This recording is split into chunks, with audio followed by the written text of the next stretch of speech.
కదా అవి 2006లో పెట్టినప్పుడు స్కీమ్ కాన్సెప్ట్ ఏంటంటే సార్, గ్రామ పంచాయతీలో ఉన్న ఒరిజినల్ కార్డులో చేర్చి ఆమెకు ఆ ఇంట్లో పెన్షన్ వచ్చేటట్టుగా చేయాలి సార్. ఆమె ఒకటి ఉంటుంటది, సింగిల్ ఉంటుంది, రేషన్ కార్డు రాదు. సింగిల్కి ఒంటరి మహిళకైతే మేము చెప్పు సంబటూరులో ఏమిది పరిస్థితి. రామతులసమ్మ అనే పేరుని వీర సుబ్బారెడ్డి అనే రేషన్ కార్డులో నెక్స్ట్ వేరే పేరు నెక్స్ట్ ఫైల్ చదువు.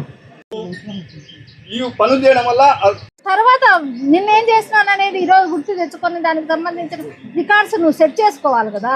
అందుకనే కదా గ్రామ పంచాయతీ స్థాయిలో మీరు ఉండేది. అన్నదమ్ము వాలంటీర్కి అన్నదమ్ములు అందరికీ ఇంట్లో ముగ్గురు నలుగురు ఉంటే అందరు మీరు ఏం రాశారు, రేషన్ కార్డు క్యాన్సిల్ చేయమని రాశారు. వాళ్ళు అడిగేది ఏంటంటే దాని మీద యాక్షన్ తీసుకుంటే కదా ఇంకొకటి చేయకుండా ఉండేది. ఇది ఒక ఫ్రాడ్ కింద చేశాడు. అది 100% సార్. ప్రతిరోజు కమలాపురంలో 80% మంది ప్రతిరోజు దినకూలికి పోతే పట్ట నిండాలా లేకుంటే ఎండగాల లోతుగా కాలువలాగా ఉంటుంది. లాస్ట్ టైంలో ప్రతి నీటి గుట్టు బయటికి పోవడానికి అనేది ఒక కాలువలాగా ఉంటుంది. అక్కడ తువ్వి అడ్డుగా పోసినారు కట్ట. ఆ ఉపాధి పాండువు తవ్విన మట్టిని ఇటు అడ్డుగా పోసినారు. ఆ సుడుకు నీళ్లు పోయేదట. వీళ్ళు చేయడం వల్ల రైతులకు చాలా నష్టం. చెరువులో మట్టి తవ్వడము, పండుకు వేయడము. బండు కంటే పైన టాప్లో పోసేదిలే లోపలనే. ఇప్పుడు కమలాపురం చెరువు ఉంది, చెరువు అంతా రివిట్మెంట్ ఉంది సార్. లోతుగా కాలువలాగా ఉంటుంది. లాస్ట్ టైంలో ప్రతి నీటి గుట్టు బయటికి పోవడానికి అనేది ఒక కాలువలాగా ఉంటుంది. అక్కడ తువ్వి అడ్డుగా పోసినారు కట్ట.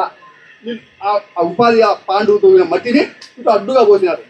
ఆ సుడుకు నీళ్లు పోయేదట. కూలోళ్ళకు ఉపాధి రావాల్సిందే, వాళ్ళతో పని చేయిస్తున్నారు డెఫినెట్గా. అట్లని ఉపయోగం లేని పని చేయించి ఉపయోగం చేయాల్సిన పనులు చేయకుండా పక్కన పెట్టేసి ఉపయోగం లేని పనులు చేయించి పని ఇచ్చినామంటే లాభం ఏంటి అని నువ్వు చెప్పేది. ఇంకోటి చెప్తాను చూడు, మీరు కాలువలకు అడ్డం వేస్తే ఏది కూడా ఇప్పుడు ఉన్నది బాయ అది బాయ, నీకు రెగ్యులర్గా ఫ్లో అయ్యేది పోయింది. దానికి అడ్డం వేసి ఏం చేసినావు? నువ్వు డబల్ పని చేస్తున్నావా, సింగిల్ పని చేస్తున్నావా? ఫర్దర్ ఎట్లా చేద్దాం అనుకున్నారు చెప్పండి. ఇప్పుడు తీయమని చెప్పాం కదా, దీని మీద యాక్షన్ తీసుకోండి ఇమీడియట్గా. ఇవి దొంగవని తెలిస్తే వాళ్ళ మీద యాక్షన్ కూడా తీసుకునేదానికి చూడండి ఏమన్నా ఉందో. సింగిల్ రేషన్ కార్డులు జెంట్స్ కోసమేమా, ఎట్లా పాసిబుల్ అది చెప్పండి. మిగతా వాళ్ళు అందుబాటులో ఉన్నారు అంటే నువ్వు దొంగ చెప్పేది వాళ్ళు ఆల్రెడీ చెక్ చేసినామనే వాళ్ళు. అయ్యేంటో చెప్పు పేర్లు. నేను చేసే నువ్వు చెప్పమని చెప్పేది కూడా కాకుండా గమ్మునుండి వేరే వాళ్ళన్నా చెప్తారు. ఇంకా ఉన్నాయంటే మనం కన్సిడర్ చేస్తారు. ఎవరు లేకుండా లేనేటివి ఇక్కడ లోకల్ కూడా దొంగ. ఇప్పుడు బద్వేల్ది లోకలే కదా, అవుట్ ఆఫ్ ది డిస్టిక్ కాదు కదా. ఇప్పుడు అఫీషియల్గా వచ్చింది ఓన్లీ అవుట్ ఆఫ్ డిస్టిక్. ఇవి కన్సిడర్ చేసి మళ్ళీ రిక్వెస్ట్ ఇవ్వడం జరిగింది. దాని మీద కూడా ప్లాన్ చేస్తారు. కంపల్సరీ తప్పుడు ఉన్నాయని తీపిచ్చేస్తారు. అది ఇవన్నీ మీరు ఒకసారి మీ గ్రామ సభలకు వచ్చినప్పుడు కంప్లైంట్లు ఇస్తే మనకు ఆడ మంచోళ్ళు చెడ్డోళ్ళు అనుకోకుండా ఆడనే తెలిస్తే ఈసారి నుంచి తప్పకుండా చేపిస్తారు. కానీ ఈసారి నుంచి తప్పకుండా జరుగుతాయి.